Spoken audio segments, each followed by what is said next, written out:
Buonasera e ben ritrovati con l'informazione flash di New Sicilia. Di seguito i titoli più importanti del pomeriggio.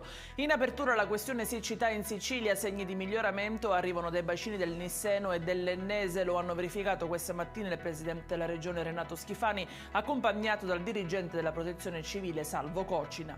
La cronaca con nuovi aggiornamenti sull'omicidio di Caltanissetta che ha visto vittima il 77enne Ignazio Polizzi. Questa mattina è stato interrogato il fratello Angelo, che ha fornito risposte confuse e contrastanti. L'avvocato dell'uomo è intenzionato a chiedere una perizia psichiatrica.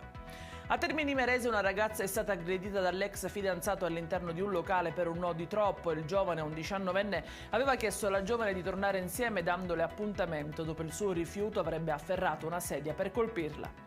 E ci spostiamo a Catania, dove è stato operato un maxi sequestro di fuochi d'artificio per l'esattezza 295 kg, denunciati 2 uomini, un quarantenne originario di Napoli e un 38enne catanese. E in chiusura il meteo con una pressione in diminuzione e possibili rovesci per domani. Il peggio arriverà però domenica 8 con temporali, forte vento e grandinate.